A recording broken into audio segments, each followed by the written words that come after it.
अगर ये वीडियो आपको पसंद आया है तो लाइक करना और शेयर करना मत भूलें। सब्सक्राइब करें गुड स्टार के यूट्यूब चैनल और फेसबुक पेज को। ऐसे ही लेटेस्ट वीडियो पाने के लिए बेल आइकन पर क्लिक करना मत भूलें। ત્યારે દાઉજી મહારાજ ને આ બધા વિચાર કરે છે, આપણે દ્વારિકામાં એટલી બધી ઐશ્વર્ય છે, અખિલ બ્રહ્માંડનો નાથ અરે પીળું પિતાંબર કેમ કઢાવતો હશે? અને ત્યાં તો ફરીવાર પાછા પીળું પિતાંબર કાઢી અને જેની પોતળી હતી પહેરીને સુદામા જ્યાં બહાર આવ્યા અને કીધું કે સુદામદેવ તમે રથમાં બેહી જાઓ. અને ત્યાં તો જ્યાં રથમાં બેહવા જાય ને એટલે અખિલ બ્રહ્માંડના નાથે કીધું, હે સુદામા ઉભા રહ્યો. સુદામા ક્યાં ઉપડ્યા? કે બસ ના જોઈ કે મૂકવા માટે રથ આવે હું જાઉં. તમને મૂકવા માટે રથ નહીં પણ તમે કેમ આવ્યા હતા? તો કે એટલે હું તો હાલીને આવ્યો હતો. તો એ કે તમે જેમ આવ્યા હતા ને એમ જ પાછા તમે જાઓ. અને ત્યારે સુદામા ધીમે ધીમે હાલવા લાગ્યા. અને ત્યારે બધાય આ બાજુથી કૃષ્ણને બધાય પ્રશ્નો પૂછે, એ કનૈયા તે પીળું પિતાંબરે કઢાવી લીધું, આપણી પાસે એટલું બધું છે ના, તે શા માટે કઢાવ્યું? અને ત્યારે કનૈયો જવાબ આપે છે કે પોરબંદરથી જ્યારે સુદામા નીકળ્યા ને ત્યારે આખા જગતે એને જોયા છે કે આ મેલી ખેલી અને પોતળી પહેરીને ગયા હતા. અને જો પાછું પીળું પિતાંબર પહેરીને જાહે ને તો આ દુનિયાને એમ કહેશે કે સુદામા દ્વારિકા જઈને માંગી આવ્યા છે અને મારા સુદામાને અયાચક વ્રત છે. એટલે કોઈ એમ નો કે કોઈના આગળ હાથ લાંબો નથી કર્યો, એટલે આ એને મેણા ટોણા સહન ન કરવા પડે ને એટલા માટે પીળા પિતાંબર કઢાવી લીધા. પણ કે નાથ એનું શરીર તો તમે જુઓ, અરે એને મૂકવા માટે રથ તો મોકલા હોત. અને ત્યારે ભગવાને એટલું કીધું છે કે એના જેવો સુદામા જેવો પવિત્ર બ્રાહ્મણ જો આ દ્વારિકા નગરીમાં હાલશે ને અને તો આવનારા બધાયના પાપ બળીને ભસ્મ થઈ જાય. સુદામા જેવો પવિત્ર બ્રાહ્મણ એ હાલશે ને તોય બધાય પાપ બધાય બળીને ભસ્મ થઈ જશે. ધોળી ધજા ફરફરે જોતા હૃદય ઠરે, ધોળી ધજા ફરફરે જોતા હૃદય ઠરે. એ ગુરુ સેવાથી સિદ્ધિ પમાય છે રે, ગુરુ સેવાથી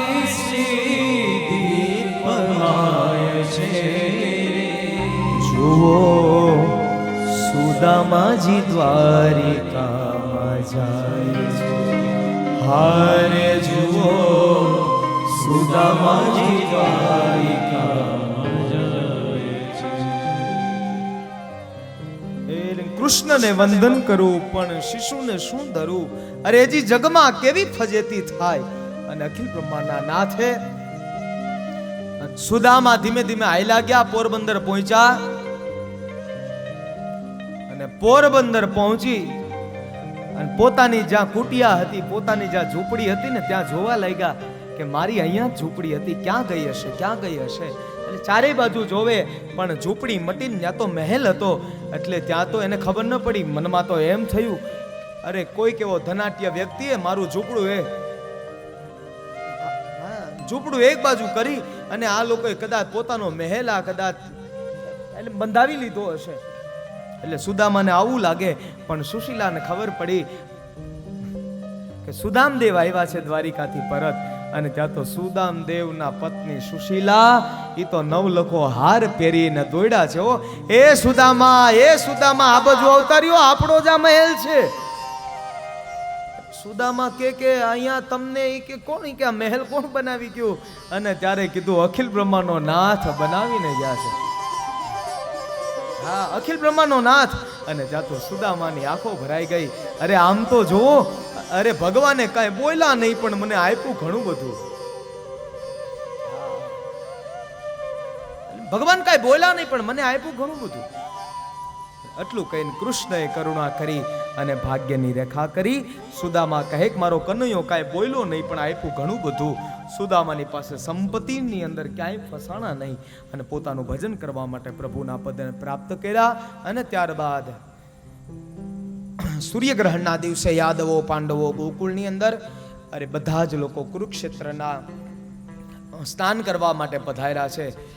ગોકુળથી નંદ યશોદા ગોપ ગોપીઓ પણ પધાર્યા છે. અને તીર્થ સ્થાનોની અંદર પણ બધા પધાર્યા છે. સૌથી મોટી રાવટી દ્વારકાધીશની હતી અને ઉદ્ધવજી મહારાજને સમાચાર આપ્યા, નંદ બાબા અને યશોદા ગોકુળમાંથી આવ્યા છે. ભેરવી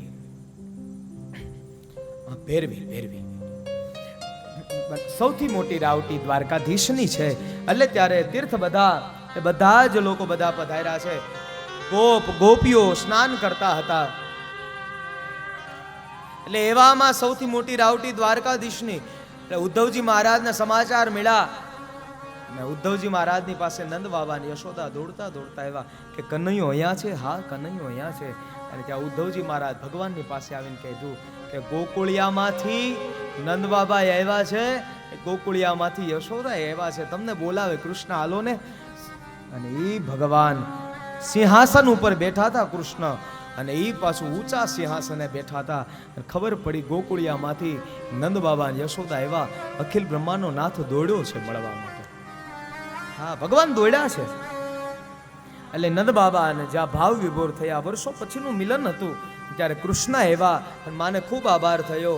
અરે કૃષ્ણ, અરે આપે તો કીધું તું કે હે માં, હું તારો લાલો છું, હું ક્યાંય નહીં જાઉં, પણ તમે ક્યાં જતા રહ્યા? હા, તમે ક્યાં જતા રહ્યા?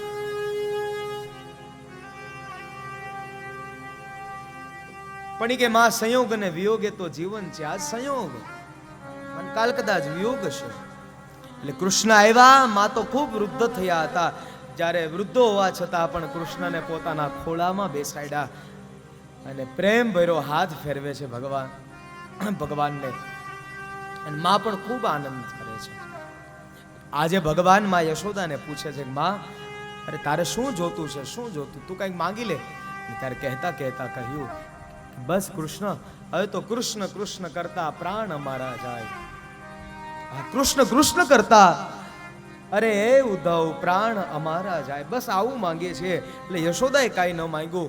દેવકીને માંગવાનું જ્યાં કહેવામાં આવ્યું, અને ત્યાં દેવકીને માંગતા કહેવાયું કે કૃષ્ણ, કે જો તું મને દેવા માટે તૈયાર હોય તો કંસે જે મારા 6 દીકરાઓ જે મૃત્યુ પમાડી દીધા, 6 દીકરાને તો ફરીવાર પાછા લઈને આવ.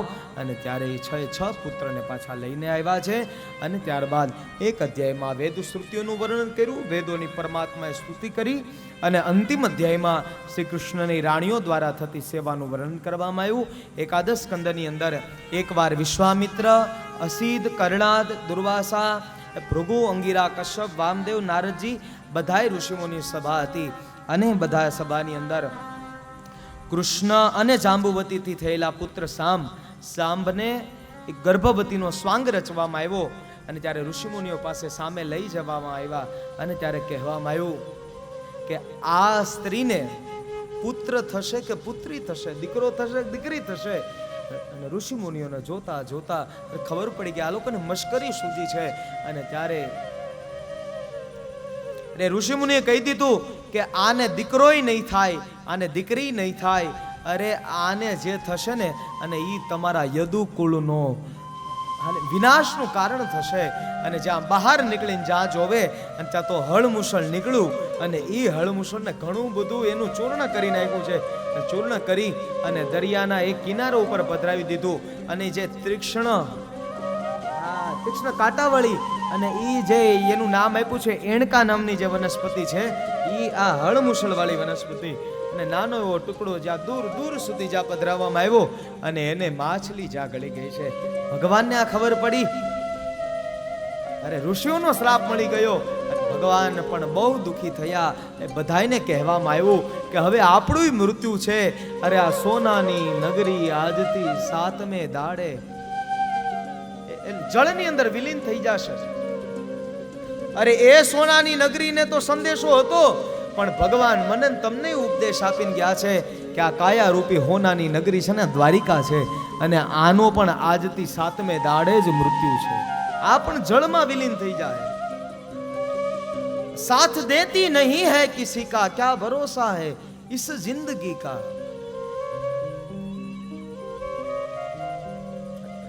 બધાને ભગવાને સંદેશો આપ્યો.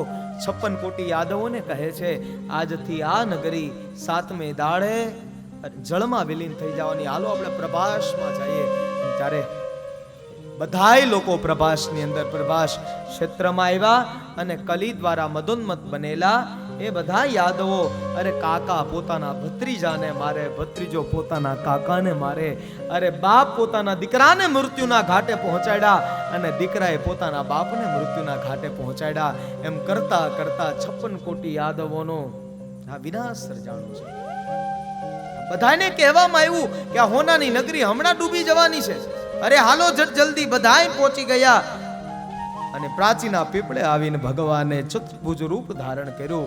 અને પ્રભાસનું ક્ષેત્ર છે, ક્યારેક સોમનાથ જાવ તો એ આપણે ભાલકા દર્શન કરવા માટે જજો. અને એ પ્રભાસના એ દિવ્ય ક્ષેત્રની અંદર અને ભગવાને પગ ઉપર પગ ચડાવ્યો છે. અને ત્યાં ઋણાનું જે બંધન હતું એટલે બંધનને પૂરું કરવા માટે, આમ તો હું ક્યારેક મારી કથામાં આ કથા અહીંયાથી અટકી જ જાઉં છું, એટલે આગળની કથા જ નથી કહેતો. એટલે એ જ ભગવાનના ગળામાં રહેલી તુલસીની માળા અને આના સુગંધી આકર્ષ જાય અને અરે દારૂક આવે છે અને દારૂક કહે કે ભગવાન અરે હાલો ને હવે જલ્દી હાલો. સારથી, ભગવાનનો સારથી એટલે દારૂક. અને દારૂક આવે ને ભગવાન અરે હાલો આપણે હાલો જલ્દી વેલા હારે આપણે દ્વારિકામાં જતા રહીએ. અને ત્યારે કહેવામાં આવ્યું છે કે દારૂક તે મારા જીવનનો બહુ બધો રથ હકાવ્યો, પણ હવે આગળનો રથ હું હકાવીશ મારો. તે મારા જીવનનો બહુ ઘણો બધો તે મારો રથ હકાવ્યો, પણ હવે આગળનો રથ હું હકાવીશ.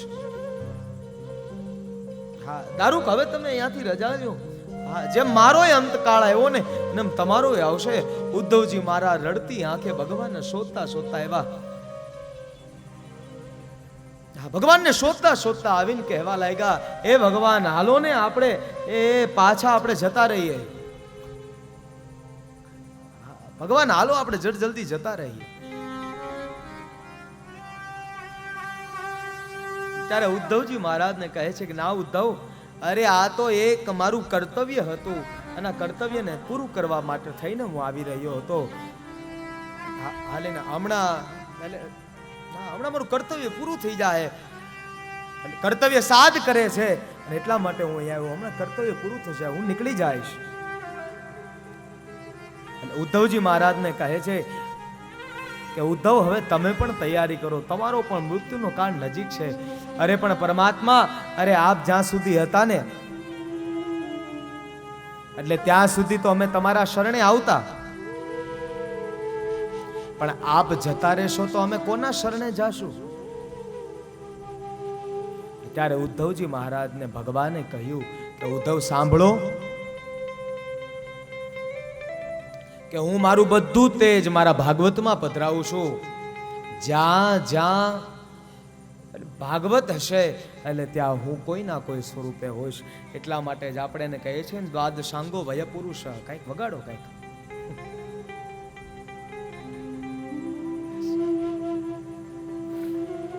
જ્યાં મારું ભાગવત હશે ને ત્યાં હું હોઈશ. એટલે આટલું કહીએ ને ઉદ્ધવજી મહારાજને પણ મોકલી દીધા. દારૂકને પણ રજા આપી છે ભગવાને. અને એ જ પરમાત્મા એ પોતાના દેહની મંગલમય યાત્રા કરવા માટે નીકળી પડ્યા છે. અરે ભગવાન અરે આ ધરામાં અરે 125 વર્ષ સુધી રહ્યા છે. એ 125 વર્ષમાં એક પણ વાળ સફેદ નથી, અરે એક પણ દાંત ઓછો ન હતો, અરે આંખોના તેજ પણ ઈ નહીં. અને 11 વર્ષ ભગવાને ગોકુળની લીલા કરી, 14 વર્ષ ભગવાનની મથુરાની લીલા કરી, 100 વર્ષ સુધી ભગવાને દ્વારિકાની લીલા કરી. અને આ પરમાત્માનો અંતિમ કાળ હતો. અને ત્યારે એક પણ વાળ સફેદ નહીં, એક પણ દાંત ઓછો નહીં, આંખોના તેજ પણ ઈ નહીં, અરે ક્યારેય ભગવાનને કરટલીઓ પણ નથી પડી. અને આ છે સ્વયં બ્રહ્મ. અને એ ભગવાને અંતિમ વિદાય લીધી. અને ત્યારબાદ મોક્ષ મળે તેવું જ્ઞાન એકાદશ સ્કંદની અંદર બતાવી. કૃષ્ણ સુધામ ગમનની લીલા બતાવવામાં આવી. દ્વાદશ સ્કંદ એટલે આશ્રય લીલા. અને એ ભગવાનના ડાબા હાથની હથેળી જરાસંઘના પુત્ર સહદેવથી માંડી અને અનેક રાજાઓનું વર્ણન કરવામાં આવ્યું. કલિયુગ રાજાઓના વંશનું વર્ણન કરે છે. अगर ये वीडियो आपको पसंद आया है तो लाइक करना और शेयर करना मत भूलें। सब्सक्राइब करें गुड स्टार के YouTube चैनल और Facebook पेज को। ऐसे ही लेटेस्ट वीडियो पाने के लिए बेल आइकन पर क्लिक करना मत भूलें।